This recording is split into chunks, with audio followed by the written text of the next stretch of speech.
Ecco, ci siamo in collegamento con vediamo se in collegamento anche il professore Tato. Il professore ci sente? Sì, benissimo. Bene, buonasera professore. Stavo ricordando allora ai nostri amici che l'oggetto della discussione di stasera sarà come affrontare la fase 2. Abbiamo detto ai nostri iscritti che possono fare delle domande direttamente a lei, che avrà la cortesia, diciamo, di rispondere direttamente. Mi dicevano che commentano che l'audio non è perfetto, vediamo se lo avvicino in questo modo, dovrebbero sentirmi meglio. Ecco, chiedo conferma, magari se nei messaggi mi danno conferma che sentono meglio. Quindi stasera parleremo di come affrontare la fase 2 e anche di quello che sono state le polemiche che in questi giorni hanno girato intorno alla sua figura. Sono stati in tanti che in un primo momento avevano dubbi sulle intuizioni che lei aveva già dato a gennaio e che invece poi man mano con il passare del tempo si stanno confermando tutte veritiere. Lei ci aveva già spiegato a febbraio scorso che era in contatto con la comunità scientifica cinese e che quindi diciamo quello che per noi era una novità veniva già sperimentato in Cina. Ci sono arrivate diverse conferme da tanti ospedali e la curiosità delle persone appunto di capire di che cosa si tratta questa siroterapia. Se può darci qualche indicazione, professore. L'indicazione è ben precisa, nel senso che si è passato dalla teoria alla pratica, e la pratica è estremamente positiva, perché se noi abbiamo un reparto come quello dell'ospedale Poma di Mantova, che ha già fatto 80 pazienti con questa sieroterapia, con il successo che vuol dire 80-0 per quanto riguarda le vittime, non credo che c'è da aggiungere altro. Poi ci sono delle cose, diciamo, spiacevoli, perché non è possibile che quando si faccia diciamo, uno sforzo del genere, che costa veramente fatica ai sanitari che l'hanno portato avanti, si mandino addirittura i NAS a fare che? Perché i NAS non sono andati dove sono morte le persone. Ecco, infatti questo ha destato proprio, come dire, un po' di perplessità nelle persone, no? Insomma, appena c'è stata qualche conferma che questa terapia porta degli ottimi risultati, ad oggi sono quelli, come dire, più vantaggiosi per le persone che si ammalano, ma anche, come dire, per il sistema sanitario, scatta subito, come dire, l'interesse da parte dei NAS ad andare a verificare, insomma, se c'è qualcosa che eventualmente non va. Non c'è stato lo stesso allarme, non c'è stata la stessa preoccupazione quando invece a decine degli ospedali italiani invece morivano. Insomma, questo effettivamente, speriamo che almeno per il futuro poi queste tante vittime di questo Covid, di questo virus, abbiano poi giustizia in seguito per capire se c'è stata responsabilità medica, politica o quant'altro, o c'è stata semplicemente incuria, insomma, o questo virus era così letale. Però dalle informazioni che abbiamo ad oggi mi pare proprio che non sia così, che non è un virus che, diciamo, letale, se è curato in tempo, cioè se le persone sono curate in tempo in maniera adeguata. È così, professore? Ma proprio così, perché noi abbiamo, in particolare per questo virus e per questa diciamo, epidemia, abbiamo l'esempio innanzitutto della Cina, che ha avuto l'intera epidemia e l'ha pure, diciamo, terminata, quindi sono quelle che devono essere i nostri punti di riferimento. Il punto di riferimento è stato quello che i dati cinesi sulla mortalità, che sembravano essere dal 2 al 3%, sono stati ulteriormente, per così dire, abbassati proprio dallo studio di Fauci e collaboratori pubblicato in New England Journal of Medicine, che hanno utilizzato 1099 pazienti da 552 ospedali cinesi per, diciamo, analizzare effettivamente dal momento che c'era stata una mortalità tra quelli che erano stati, diciamo, menzionati prima, riguardanti soprattutto le malattie cardiocircolatorie, diabete, altri problemi di patologia allo stesso polmone, al rene, al fegato, la mortalità è stata praticamente indicata all'incirca sull'1%. Bene. Professore, un'altra curiosità. Ad oggi appunto i dati su questa, c'è anche come dire, una grande incertezza sul dato statistico, quante sono state veramente le persone contagiate, quante persone sono guarite. L'Istat ci ha detto proprio in questi giorni, c'è un'ulteriore come dire, informativa, che i morti di influenza quest'anno sono stati qualche migliaia al di sotto degli anni precedenti, quindi questo anche a conferma come dire, della scarsa pericolosità per certi aspetti del virus, mentre invece avevamo avuto la sensazione, almeno nelle prime 2 o 3 settimane di allarme, che questo virus fosse poi di una pericolosità eccessiva, insomma esagerata. Invece tutto sommato, per fortuna, voglio dire anche, non ci sono questi dati così preoccupanti. Probabilmente l'allarme è stato eccessivo.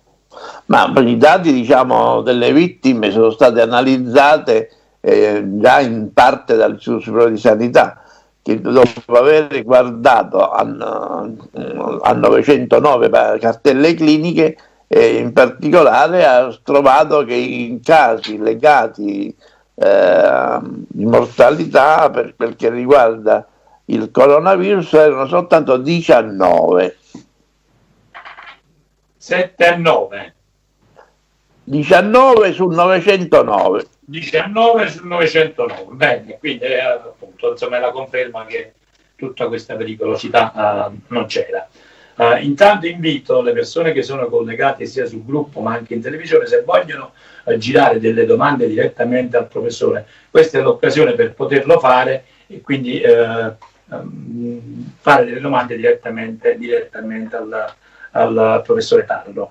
Professore, visto che approfittiamo, insomma, mentre le persone pensano a quale domanda poterla rivolgere, ha incuriosito anche un po', che ha infastidito per certi aspetti anche tutte le polemiche legate diciamo alla comunità scientifica. Probabilmente gli scienziati hanno abbandonato, come dire, la veste che gli era più consona degli studiosi e dei ricercatori, e come dire, hanno assunto questa veste, insomma, polemica televisiva, insomma, si sono adeguati un po' a quello che fino ad oggi è stata una caratteristica della politica. Lei con molta signorilità ha respinto, come dire, le accuse che erano mosse da qualche suo collega, però abbiamo visto che ancora in questi giorni queste polemiche continuano insomma, ad essere alimentate dai soliti personaggi. Non le sembra strano che la scienza si sia, come dire, in qualche modo ridotta a questo stato di polemiche?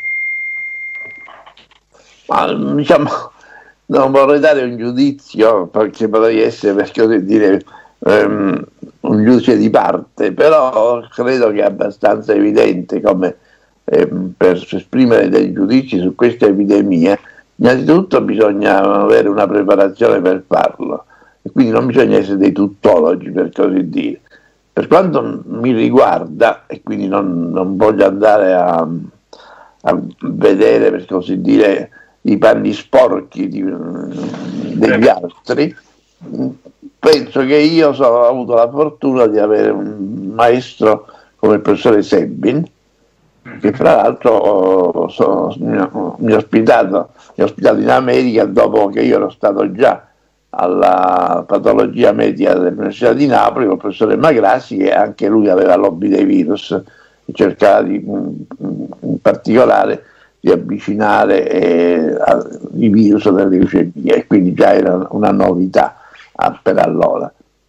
Io col professore Sebbi ho avuto questa fortuna di stare 5 anni e poi anche in particolare di essere sempre in contatto. Sono andato a trovarlo in particolare all'Istituto Weizmann di Israele, dove lui è stato presidente, e poi ancora sono andato in particolare il primo ospite straniero ammesso al centro di Frederick, quello ex della guerra batteriologica, è diventato centro dello studio per il cancro, di nuovo ancora il professore Sebbi. La sua storia parla per lei, voglio dire, una lunghissima. No, volevo parlare proprio nel mezzo dell'epidemia a cui poi sono andato incontro proprio qui a Napoli, a cominciare dal colera nel 1973, poi il maleo oscuro nel 1979, quello che uccideva i bambini di 1 e 2 anni con la bronchiolite che era legato al virus respiratorio sinciciale, l'abbiamo identificato, e poi ancora all'inizio dell'AIDS, quando eventualmente abbiamo fatto al codugno il primo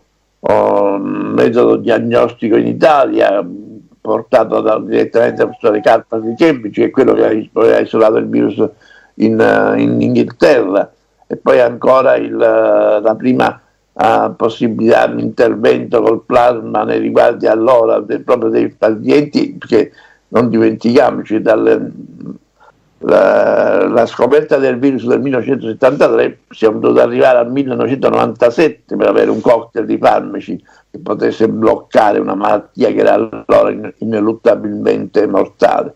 E poi infine, diciamo, per arrivare alle epidemie influenzali di questo secolo, questo millennio, sia la viaria prima e la suina dopo. Quindi c'è tutta una serie di situazioni che hanno visto anche ultimamente la Campania, in cui c'erano maggiori, diciamo, influenzati rispetto alle altre regioni, e quindi in un certo senso era una questione di buona sanità, perché era l'afferenza a Napoli dalle altre province napoletane, ma anche da molte delle città meridionali, quindi c'era la possibilità di fare una buona diagnosi da correlarla appunto ai casi rispetto al resto dell'Italia, che eventualmente non si faceva altrettanta buona diagnosi. Ma di fatti la sua lunga carriera, poi coronata da tanti successi, veramente insomma non meritava neanche di essere tirata in queste polemiche. L'abbiamo detto giusto, come dire, per chiarire a chi non la conosce personalmente qual è la sua storia professionale e scientifica, quindi insomma è fuori discussione il dubbio nelle persone che la stimano e la rispettano. Professore, intanto iniziano ad arrivarci un po' di domande dal web, ne giro qualcuna, vediamo. La prima è di Luca Silvestroni, che chiede che cosa pensa lei del plasma iperimmune. Ma il problema principale è legato ecco, voglio fare un esempio.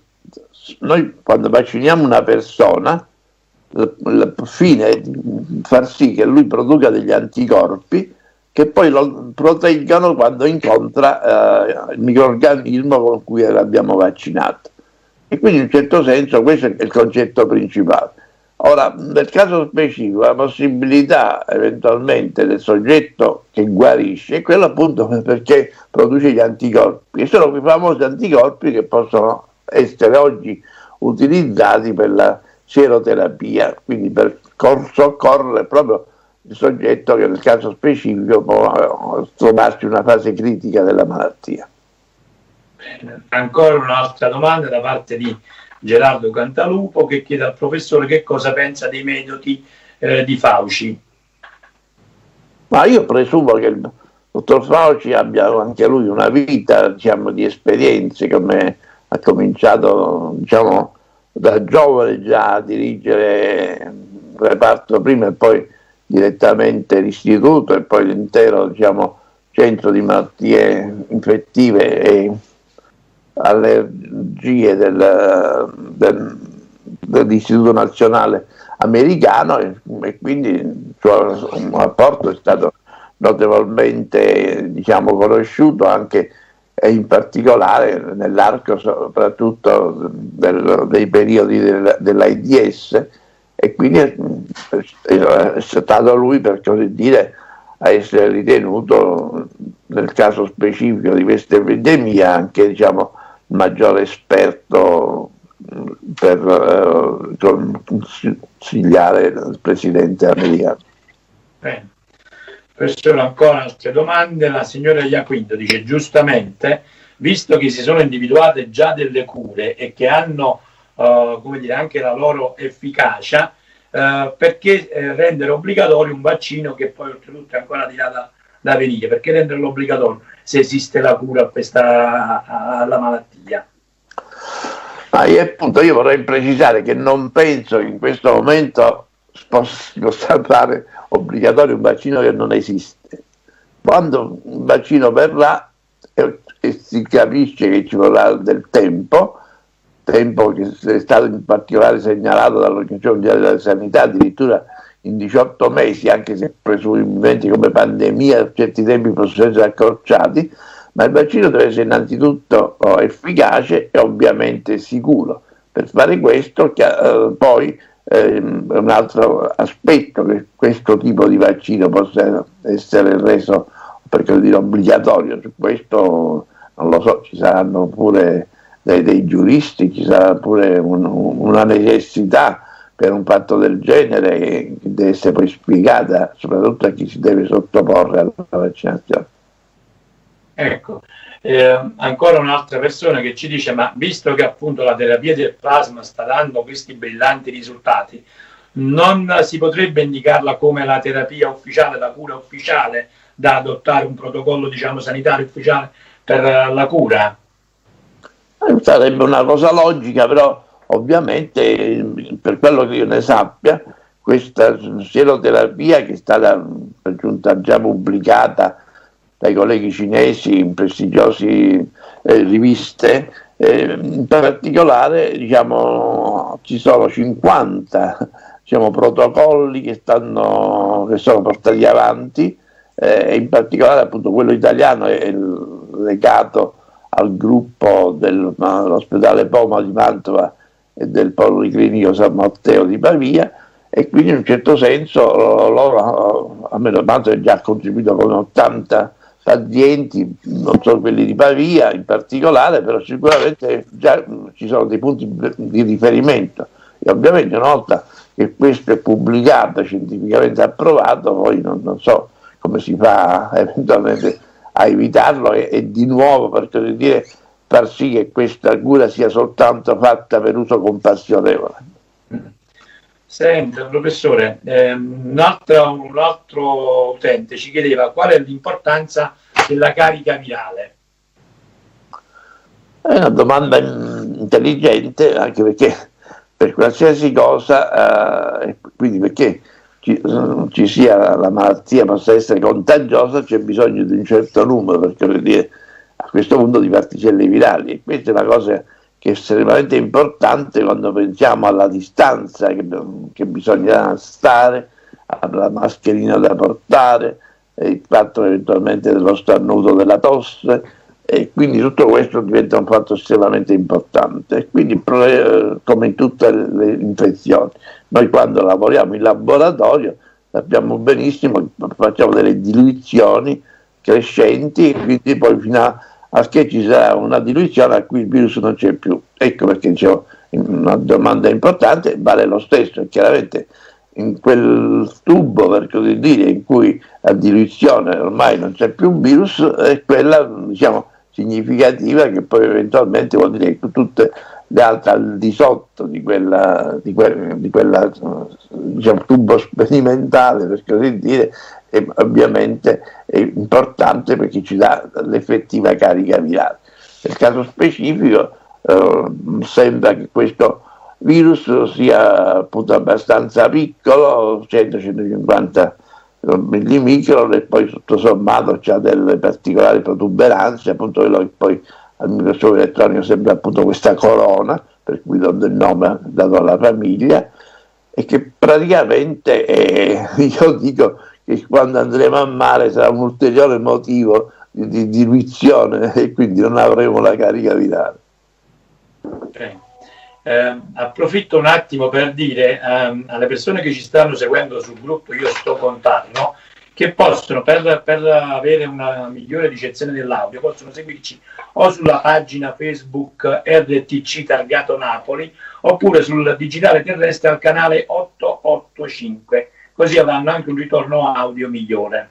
Quindi collegatevi su queste due, o sulla frequenza televisiva 885 oppure su RTC Targato Napoli, la pagina Facebook dell'emittente televisiva che ci sta assistendo in questa diretta.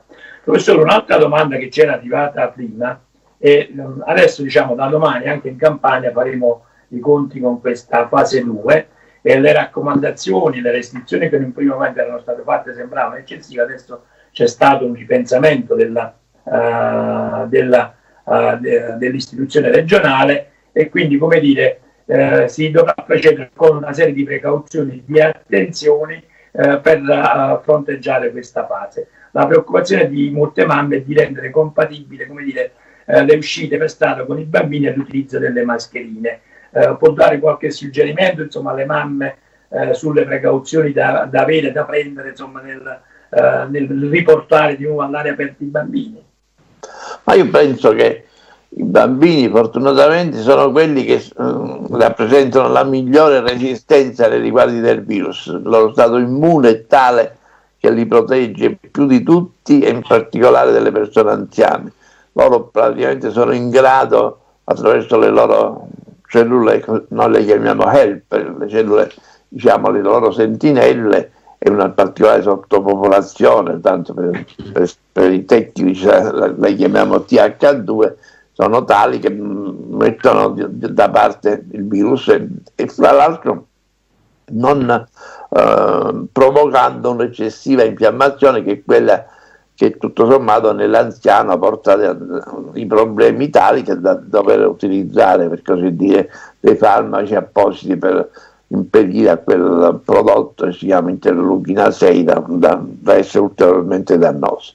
Per cui nel lato, diciamo, pratico, presumibilmente le mascherine vanno messe solamente se loro devono essere in condizione, per così dire, di avere dei contatti con gente estranea, sempre diciamo più vicina del famoso metro di separazione che dovrebbe dare sicurezza. È quello per cui noi, diciamo, nell'incontrare gli altri abbiamo bisogno appunto di indossare la mascherina.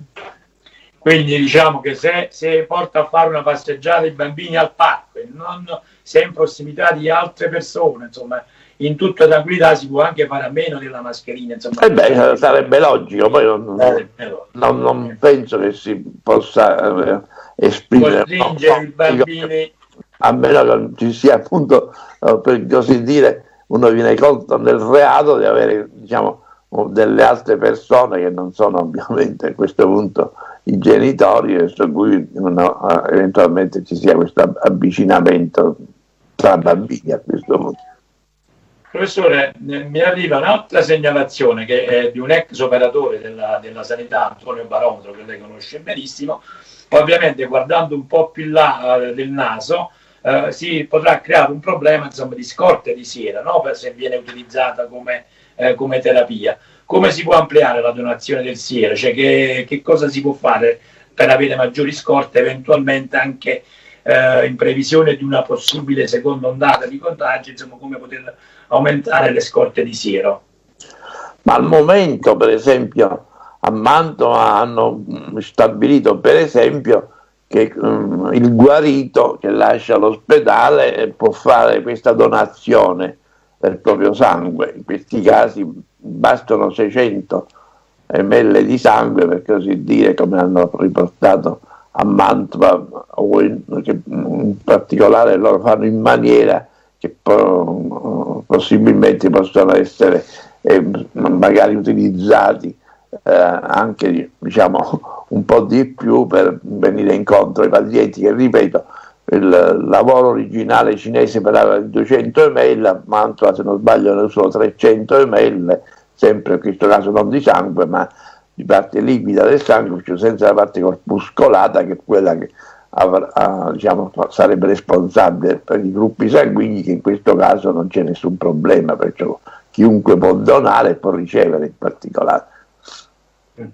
Ovviamente, insomma, le persone che sono guarite come dire, saranno sicuramente ben disposte, visto che hanno consapevolezza che la loro guarigione poi può essere fornita di ulteriore guarigione, insomma, di fare una donazione del proprio sangue per far sì che anche altre persone abbiano quantomeno difficoltà. Vorrei aggiungere poi che eventualmente, quando adesso ci sarà maggior diffusione del cosiddetto test diagnostico degli anticorpi, il famoso kit che ormai, diciamo, è stato approvato, allora è possibile, attraverso la misurazione degli anticorpi, quindi eventualmente a maggior ragione si può essere donatori se eventualmente questi anticorpi vengono trovati nel sangue. Certo. Professore, un altro nostro ascoltatore ci chiede cosa pensa lei della dilagante disinformazione che oramai, come dire, sui media fa più vittime di quanto non ne abbia fatte proprio il virus, cioè perché le persone hanno comportamenti a volte eccessivi, a volte anche, come dire, poco salutari, insomma, quindi la grande disinformazione che ha caratterizzato questo periodo, diciamo, di allarme sanitario. E poi ci chiede ancora che cosa pensare dell'istruzione universitaria del momento. Ma io dico, in particolare penso per il primo quesito è fondamentale che ci possa essere questa conoscenza, per così dire, legata al test, e quindi la possibilità di poter intervenire, diciamo, con la presenza degli anticorpi, che poi diventa un fatto sicuramente superiore sulla affidabilità rispetto al tampone. E poi soprattutto penso che per quanto riguarda, se non sbaglio, l'insegnamento universitario, chiaramente forse all'università è la maniera più semplice per fare un trattamento, o meglio un corso cosiddetto SMART, diversamente con i mezzi chiaramente che oggi ci sono, che è difficilmente eventualmente è altrettanto valido per i bambini e i giovani che hanno bisogno, diciamo, di stare insieme. Anche quello fa parte, per così dire, che li fa crescere in comunità. Bene. Professore, ancora un'altra domanda per lei. Una signora che ci chiede se è possibile e se è utile fare un'indagine tra le persone che sono state contagiate e che poi sono guarite, che facevano uso di anticoagulanti, quindi con problemi, diciamo, con cardiopatie, quindi se eventualmente, diciamo, questo è potuto essere un aiuto, l'utilizzo di anticoagulanti anche nella guarigione. Ma diciamo che in ogni caso dobbiamo tenere in considerazione che per quel che riguarda la guarigione e per quello che si è detto dei casi, diciamo, terminali della malattia, che riguardavano e da una parte la polmonite interstiziale e dall'altro la tromboembolia dei piccoli vasi, è chiaro che a questo punto è una norma, credo, professionale, e questo maggiormente poi viene accentuata nel pronto soccorso, di usare la famosa eparina e tutto quello che serve per quel che riguarda in questo caso c'era il trattamento con cortisone. Quello che viene in particolare diciamo suggerito è di non usare i derivati dell'ibuprofene, perché appunto sarebbe una specie di farmaco che apre la porta, sarebbe dove c'è il recettore di entrata del virus, e quindi è questo il motivo principale per cui questo prodotto e soprattutto i suoi derivati non possono essere usati, ma sono usati come taglio, sinceramente. Bene. Adesso invece passiamo ad un argomento molto dibattuto e oggetto veramente di tante polemiche. C'è un lettore che chiede se può esserci qualche relazione tra la vaccinazione antinfluenzale con il contagio da Covid-19, se c'è qualche correlazione. Ma quello che, diciamo, conosciamo, sempre riportiamo, è questo lavoro che è stato fatto dal Pentagono, quindi un lavoro dell'esercito americano, che è stato pubblicato. C'è un sito che rappresenta qualcosa che riguarda in particolare la rivista dei cosiddetti veterani, in cui si è visto che i soggetti che hanno avuto la vaccinazione antinfluenzale sono praticamente maggiormente esposti al coronavirus, viene riportata anche una percentuale del 36%. Ecco, questo è un dato, per dire, di fatto, un dato di quelli che eventualmente è stato addirittura suggerito, questo in particolare quando si è parlato in Inghilterra, in particolare, se non sbaglio era proprio il primo ministro, di fare quella che utilizzano in Israele, la ricetta per il coronavirus, ossia di proteggere gli anziani e far circolare il virus. Era stato detto proteggere gli anziani, i soggetti affetti da altre patologie e quelli che erano andati recentemente erano stati vaccinati per l'influenza.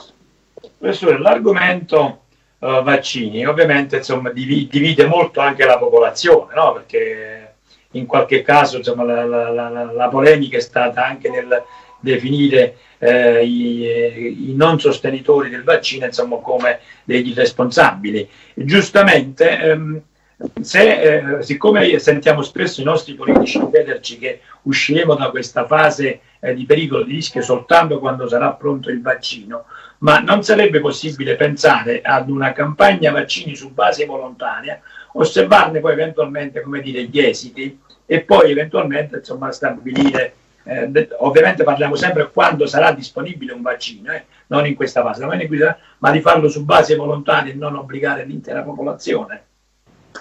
Ma appunto io non mi voglio bagnare prima che piova, nel senso che bisogna essere abbastanza attenti in questa situazione, anche perché il vaccino in questo momento non c'è. Allora io non posso essere, se fossi un politico, non potrei proprio affermare che, per esempio, se si era detto in precedenza rispetto a delle norme, in questo caso di stare a casa, non posso imporre di non uscire finché non c'è un vaccino. È ridicolo solamente esprimersi in questo senso, perché il vaccino non c'è, il vaccino deve essere prodotto, deve essere chiaramente messo in mezzo, quindi somministrato quando è efficace e soprattutto quando è sicuro. Poi per quanto riguarda l'obbligatorietà, io per tendenza sono per la libera scelta, perché c'è una mentalità anglosassone, anzi in questa situazione particolarmente scandinava, dove sarebbe proprio antidemocratico poter solo pensare a imporre a qualcuno la somministrazione del vaccino. Però questo poi saranno cose che si vedranno successivamente nei prossimi mesi. Bene, voglio dare spazio anche ad un nostro amico Gianluca Nesi, che ci sta dando un grosso aiuto anche nel gruppo, il quale chiede, in un primo momento ovviamente insomma, l'allarme era particolarmente rivolto per le persone anziane o per le persone debilitate. Poi si è osservato invece che anche nel caso di giovani e con un sistema immunitario adeguato, il decorso della malattia è stato abbastanza invasiva, un decorso abbastanza complicato. Si era sottovalutato prima il rischio anche per i più giovani, o c'è stato qualcosa che è sfuggito nell'analisi del rischio?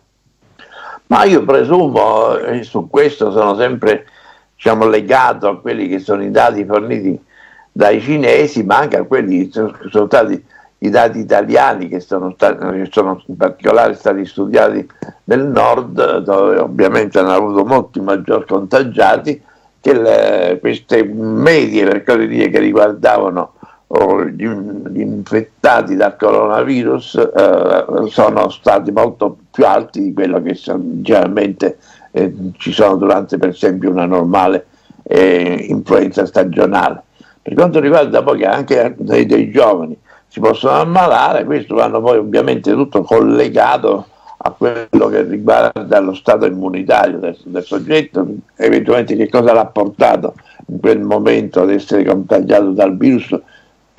Si dice se uno ha fatto, per dire, prima un grosso sforzo fisico, oppure c'è stato eventualmente, dicevamo prima, quegli stress a cui uno è soggetto, ma non solo quelli ovviamente dell'informazione, altri tipi di stress che riducono lo stato immunitario del soggetto, quindi diventa, in questo caso diventa il paziente. Quindi non credo che ci siano state grosse, per così dire, modifiche su questo aspetto, non stiamo dicendo che vengano, per così dire, infettati o perlomeno si ammalano soltanto gli anziani, ma ovviamente questo può toccare poi i giovani, però fortunatamente per loro hanno generalmente una malattia abbastanza, per così dire, mite, ecco perché non ci sono tanti problemi, a maggior ragione per quel che riguarda i bambini. Certo. Professore, un altro aspetto che ha creato un po' di confusione è la durata della malattia. Si era capito che la positività poteva rimanere in un soggetto anche per 15-20 giorni, adesso ci sono dei ritorni che invece la positività può essere, come dire, anche riscontrata oltre i 50-60 giorni. Che cosa ci può dire su questo aspetto?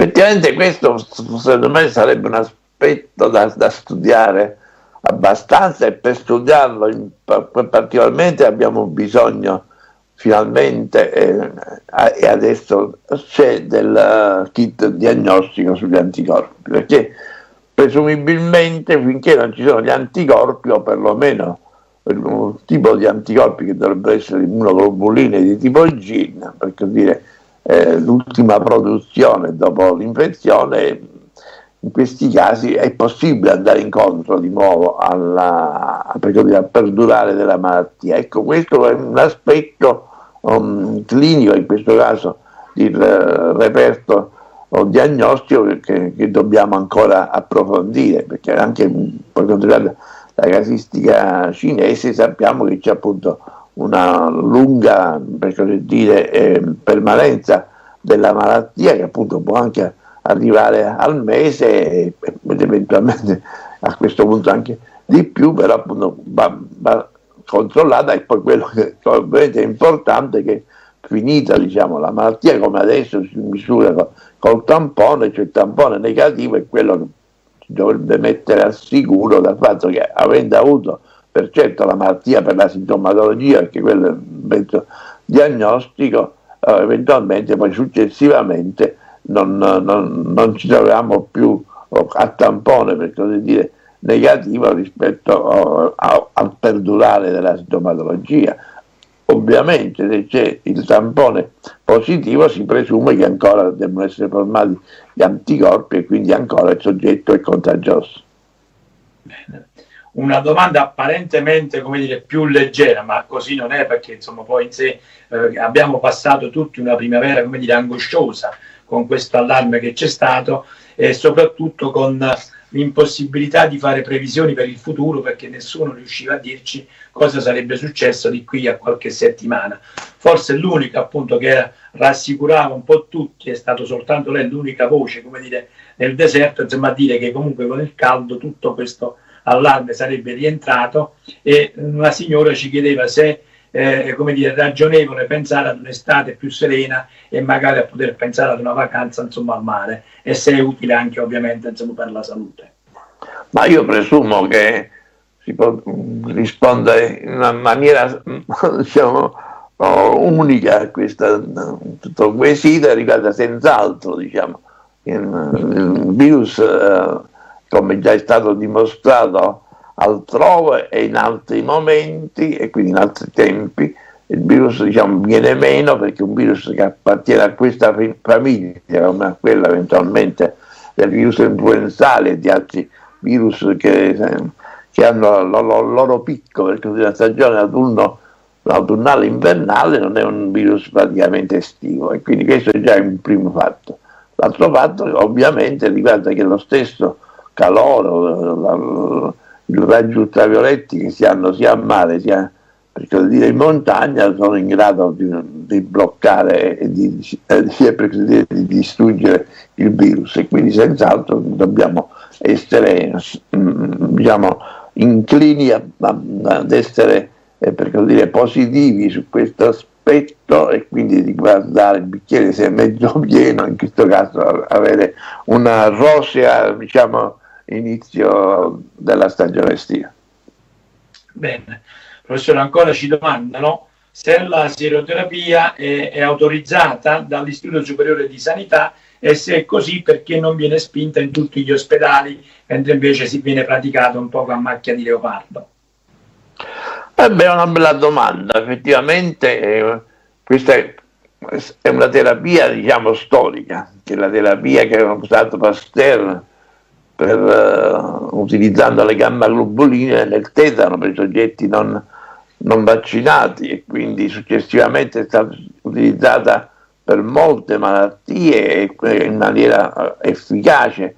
Non c'erano eventualmente allora i comitati etici, non c'erano certamente alcune, per così dire, concessioni e responsabilità, per cui l'Istituto Superiore di Sanità adesso, che dovrebbe essere garante, però chiaramente una volta che i comitati etici danno il loro ok, però teniamo sempre presente che c'è, per così dire, una possibilità di utilizzare terapie diciamo, per scopo compassionevole, e quindi questa terapia sicuramente può essere utilizzata prima che sia approvata dopo una pubblicazione scientifica, oppure normalmente ci sia un ente della sanità superiore, tipo vedi l'OMS o simili, diciamo, che possono dare il loro ok. Però nel caso specifico, allora, tutto il resto che si cerca appunto eventualmente di ostacolare diventa un fatto,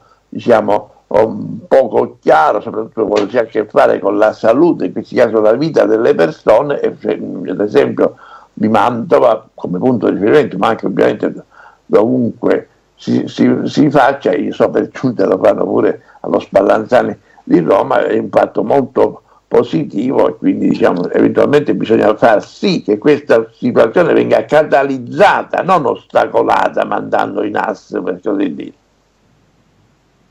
Senta, professore, ancora un'altra domanda. Diciamo, dalla semplice osservazione, ormai dopo qualche mese è chiaro a tutti che in Lombardia c'è qualcosa di diverso rispetto a tutte le altre regioni d'Italia. Quali possono essere le possibili cause del perché, diciamo, di questa maggiore presenza del virus in Lombardia, che ancora oggi, anche se comunque ha registrato dei cali, però ha ancora, come dire, una presenza forte in quella regione? Lombardia e Veneto, chiedo scusa. No, credo che c'è già una differenza tra Lombardia e Veneto. Sicuramente noi, diciamo, dobbiamo da una parte, per così dire, giustificare perché là ci siano più casi, e dall'altro lato anche l'altro aspetto che uno si deve chiedere è perché eventualmente questa percentuale, per così dire, di mortalità è più alta che altrove. Ecco, questo penso sono i quesiti a cui rispondere. Per quanto riguarda appunto il numero, quindi il numero dei contagiati, sicuramente è molto collegato al numero dei tamponi che uno utilizza. Facciamo un esempio: tra Lombardia e Veneto sono stati usati lo stesso numero di tamponi, ma la popolazione della Lombardia è 2 volte quella del Veneto, quindi già questo ci fa capire certe differenze. L'altro aspetto riguarda per esempio la politica del tampone. In Corea, dove è stato usato, diciamo, si può dire un tampone a go-go, un tampone per così dire generalizzato, e il tampone, il soggetto ovviamente veniva seguito in maniera smart, quindi si misurava anche la temperatura via telefonino, e la possibilità anche eventualmente di poter monitorare se la sua malattia necessitava il ricovero. E voglio dire questo apprendendolo come esempio, perché la Corea è quella che ha avuto, diciamo, la minore mortalità in assoluto, quindi si è sotto l'1%. E allora quando invece arriviamo appunto al problema della Lombardia, sicuramente ci sono stati tali e tanti scambi che hanno purtroppo permesso più diciamo, pazienti, per così dire, come noi lo chiamiamo, paziente zero, che poi è quello da cui inizia l'epidemia. E questo è legato a un certo tipo di rapporto. Poi c'è la presunzione di pensare che eventualmente, come era iniziata in Cina già almeno da novembre, possa essere iniziata anche in Lombardia prima diciamo, di quando è stato, per così dire, diagnosticata e in maniera provata, e per cui questo è venuto, come sapete, a febbraio, per cui diciamo in sostanza poi dobbiamo giustificare la mortalità. Innanzitutto c'è un sistema di giudicare legato al numero dei posti letto. Teniamo in considerazione che questa è una cosa, per così dire, ha riguardato però tutta l'Italia, il 51% in meno dei posti letto delle terapie intensive, perché dal 1997 al 2015 politicamente si è fatta questa riduzione, per cui noi siamo arrivati addirittura a essere ultimi in Europa per numero di posti letto. A gennaio, con le notizie di questa epidemia in Cina, non si è fatto niente, eventualmente se uno dovesse essere in grado di affrontare l'epidemia, perché i francesi, diciamo che ovviamente abbiamo molte cose in comune, non hanno fatto altro che raddoppiare questi posti. E allora io sempre dico, teniamo presente che noi abbiamo dimezzati prima, non abbiamo fatto niente per aumentare, quindi avevamo un quarto dei posti letto dei francesi a questo punto, se vogliamo mettere un paragone fra l'Italia e la Francia. E poi in particolare appunto se una epidemia influenzale si svolge nell'ambito di autunno e inverno nell'arco di 6 mesi, nel caso specifico ci siamo trovati a metà febbraio ad avere questo boom, per così dire, dell'epidemia in poche settimane, quindi un concentrato di pazienti che si affollava per quei pochi posti letto disponibili, e quindi questo ha creato lo shock, e quindi la Lombardia, il nostro fiore all'occhiello della sanità, ovviamente è venuta meno.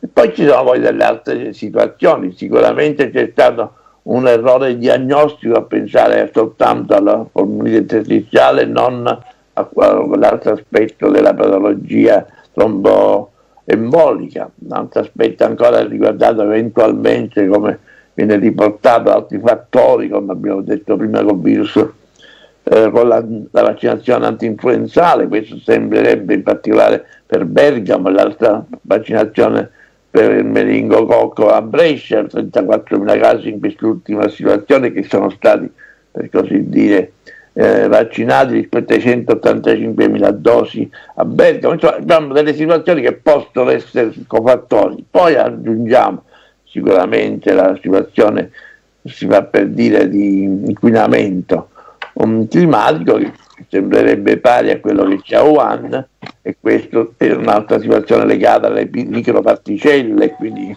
particelle vettori o perlomeno catalizzatori della infezione virale. Quindi, come vedete, ci sono varie motivazioni. Bene, ancora un'altra domanda. Ci chiedevano se il macchinario che viene utilizzato per controllare il tampone è stato ideato per quest'uso specifico, per un uso diverso. È una notizia fondata o è una bufala? No, diciamo pure che noi andiamo, perché dire, a bimis fundamentis, andiamo all'origine del tampone. Chi l'ha scoperto ha sempre precisato che non era per un fatto diagnostico, che poi ovviamente possa essere stato utilizzato, come viene utilizzato da sarà per la diagnosi. Riguarda appunto che ci troviamo di fronte a una particolare reazione che deve mettere in evidenza l'acido nucleico, e quindi del virus, in questo caso un RNA, e su questo è il motivo per cui ci sono a volte questi aspetti che noi chiamiamo falsi positivi, o eventualmente addirittura dei falsi negativi, che appunto ci intendono verso ammirare ad altri sistemi, che poi sono quelli che adesso si potrebbero usare, che sono più affidabili, come la misurazione degli anticorpi nel sangue. Bene. Ancora domande sulla sieroterapia. Quali sono, professore, dalle sue informazioni, gli ospedali che stanno utilizzando questa cura? La sieroterapia, mi riferisco. Ho capito. Sono tutte notizie che dobbiamo prendere, si può dire, di ospedale in ospedale. Certamente sappiamo di Mantova e di Pavia, ma sappiamo anche Parma, se non sbaglio pure Piacenza. Ho detto che forse anche al sud, forse anche a Cosenza. Sì, Cosenza, ma per questo anche Salerno. Io stavo andando prima al nord e poi sarei sceso. Poi naturalmente anche, si presume anche, credo, a Genova, credo che eventualmente presumo anche a Milano, e abbiamo sentito adesso a Bolzano. Poi perché me l'ha detto direttamente il direttore sanitario dello Spallanzani, la fanno pure là la sieroterapia. Bene, sempre a proposito di vaccini, ci segnala un nostro iscritto che in Puglia, sulla scorta di quello che è successo con il Covid, hanno decretato l'obbligo vaccinale per i sanitari, per l'antinfluenzale, per il tetano, il BCG. Che cosa ne pensa lei di queste scelte, professore? Sono scelte un pochino così, un po' particolari, perché in questo momento, con quello che vi ho detto io e con quello che ha detto anche, perché hanno detto anche in Inghilterra, che non sarebbe il momento di fare le vaccinazioni per l'influenza, visto che queste potrebbero catalizzare, per così dire, il coronavirus. E quindi c'è di rischio maggiore. Poi con l'altra vaccinazione per la BCG ha una sua importanza, perché adesso 4.000 fra sanitari e parasanitari e infermieri sono stati vaccinati in Australia col BCG, e poi la vediamo perché. E poi l'altra vaccinazione qual era?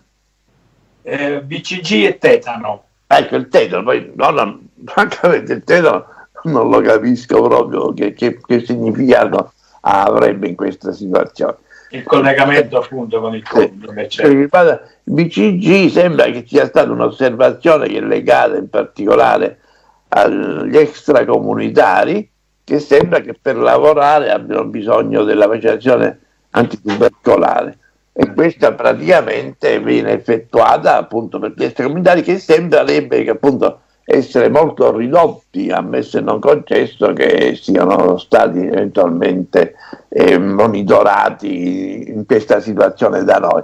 Però arrivano notizie sia dal Brasile sia dall'Equador, per esempio c'è la popolazione cosiddetta delle serre in cui c'è questa vaccinazione antitubercolare, che anche in quei casi ci pare che ci sia una riduzione, per così dire, degli infetti da coronavirus. Sono tutte cose chiaramente, no? Che non sono spiegabili, ovviamente all'altro di una specificità che riguarda appunto ovviamente il coronavirus nei riguardi del micobatterio, se non la posizione del famoso complesso primario, che potrebbe indirettamente essere un motivo, per così dire, di una difesa a specifica generale, come d'altra parte alcune spiegazioni possono essere forniti da quelle influenze che abbiamo visto prima, che sono state anche pubblicate, che per esempio il virus influenzale e il virus respiratorio sinciciale possono eventualmente attivare o complicare le infezioni e da pneumococco e da meningococco. Queste sono cose descritte da studiosi olandesi e pubblicate su un giornale dell'Università di Cambridge. Senta, professore, a proposito di medici e di sanitari, ha colpito, ha destato lo scalpore, insomma, voglio dire, che anche in queste categorie ci siano state tante vittime. È stata in preparazione proprio da parte dei sanitari, in questo momento giustamente sono acclamati come degli eroi, ma come dire, risulta strano che persone addestrate, qualificate professionalmente per affrontare, come dire, anche certi tipi di malattie, poi insomma proprio tra di loro si sia diffusa in maniera così forte, insomma, questa epidemia. Qual è il vero problema? Perché è successo questo? Ma guardi, bisogna tenere in considerazione che anche in Cina ci sono stati 2000 addirittura tra medici e infermieri che purtroppo sono state vittime del virus, e così anche da noi il numero è abbastanza elevato, per cui diciamo si vede che, come dire, la possibilità delle famose mascherine non sono ovviamente sufficienti. Abbiamo visto che in questo caso bisognerebbe avere chiaramente diciamo, degli indumenti di difesa maggiori, a cominciare anche che riguardino pure la parte oculare, perché quella è anche una possibilità. D'altra parte il primo medico oculista è quello che ha scoperto l'epidemia in Cina e l'ha resa nota prima delle autorità ufficiali, poi era stato tacitato per questo e poi ci ha rimesso, per così dire, le penne, nel senso, al 10 gennaio a un intervento di glaucoma, ovviamente lui era l'operatore, ma si è infettato e poi la diagnosi è arrivata in ritardo, 20 giorni dopo, e poi successivamente praticamente è morto in una settimana, quindi era un oculista, insomma, per dire, insomma, anche là in Cina, a Wuhan, è stato addirittura un direttore di ospedale pure che è venuto meno. Poi questo numero di medici che noi abbiamo, per così dire, considerato come vittime, non tutti sono stati come operatori, alcuni sono stati proprio per la loro età, eventualmente c'è l'anzianità e le altre patologie che poi sono state appunto classificate appunto ovviamente per la loro professione, ma non necessariamente per la loro attuale, diciamo, esatto. Professore, io aggiungerei anche un'altra cosa, perché poi ha fatto scalpore, ma per noi napoletani no, perché conosciamo il valore di quella struttura ospedaliera e dei medici che ci operano, ci ha operato anche lei da primario per tanti anni. L'ospedale Cotugno, che appunto ha dei protocolli particolari di massima sicurezza per i propri operatori, ovviamente non ha registrato nessun contagio fra gli operatori, quindi alla base potrebbe essere anche, come dire, una sorta di impreparazione per le strutture sanitarie che non erano pronte a questo tipo di trasmissione, diciamo, infettiva, quindi diciamo pronti ad avere dei protocolli più sicuri per la salvaguardia della propria salute, ma anche dei pazienti. Potrebbe essere anche questo. Ma credo che sia molto importante questo appena detto, perché teniamo in considerazione che queste infezioni cosiddette nosocomiali sono sempre in aumento, pare addirittura che ci sono operando già 50.000 vittime, e quindi con tutto quello che consegue, quindi chiaramente a questo punto è un punto di riferimento eccellente questo del Cotugno, che appunto che riesce, per così dire, a essere in grado a proteggere tutti i suoi sanitari e tutti quelli che lavorano nell'ambito dell'ospedale. Certo. La curiosità ancora dei nostri ascoltatori è quella sempre sul virus, che se appunto è confermata che diciamo la mutazione di questo virus, che potrebbe essere un virus mutante, se è possibile ipotizzare quando sarà un vaccino polivalente. Praticamente credo che ci siano già delle difficoltà per avere un vaccino monovalente. Il vaccino monovalente sarebbe il vaccino che dovrebbe essere utile per questo attuale virus, diciamo, che va in giro, anche perché fortunatamente, nonostante si parli di mutazioni, non sembra che le mutazioni, sia quella padana sia quella eventualmente sudamericana, possono incidere in percentuale su quelle che sono poi la produzione delle proteine specifiche da parte del virus, che appunto finché sono le proteine accessorie non hanno importanza agli effetti di un vaccino, eventualmente dovrebbero essere le proteine, diciamo, di base del virus, ma questo, diciamo, non sembra che è stato finora osservato nelle varie mutanti virali. Certo. Ci restano pochissimi minuti, ancora 3 minuti in compagnia del professore. Io ricordo che sarà possibile anche nei prossimi giorni poterlo seguire sul nostro gruppo Facebook Io Sto con Tarlo, hashtag Io Sto con Tarlo, iscriversi al gruppo e poter seguire tutte le notizie che riguardano il nostro professore Tarlo, ma anche tutte le notizie che girano intorno a questa emergenza sanitaria e nei prossimi giorni alla fase 2. Rimane giusto il tempo di qualche altra domanda, vediamo quest'altra di Davide Mastro Giorgio.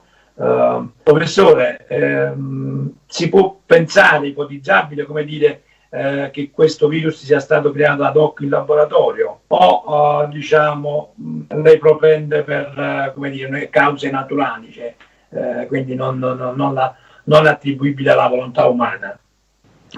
Ma diciamo bisogna un pochino distinguere in due parti questo quesito per rispondere.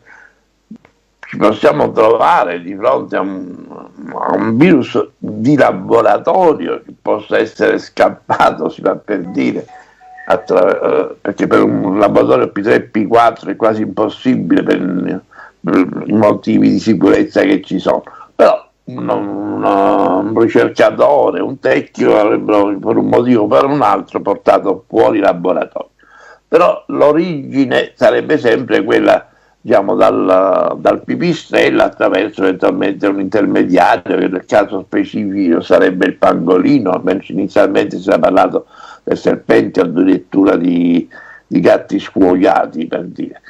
Successivamente la possibilità, che poi tra l'altro a nomi illustri come Montagnier, presumibilmente anche un altro studioso giapponese di cui mi sfugge il nome, però per loro Montagnier ha spiegato che secondo lui e secondo eventualmente con cui lui ha studiato a tavolino questa situazione, un matematico esperto di computer, sarebbe appunto stato un virus prodotto in laboratorio e quindi come tale ovviamente con delle peculiarità, diciamo, per essere però a questo punto riconosciuto, perché noi dobbiamo tenere in considerazione che il virus è stato isolato dai cinesi, è stato di nuovo ripetuto dagli americani, si può dire dalla sera al mattino, considerando il fuso orario, quando sono state comunicate le sequenze, e poi successivamente dagli australiani che l'hanno coltivato subito in culture, dai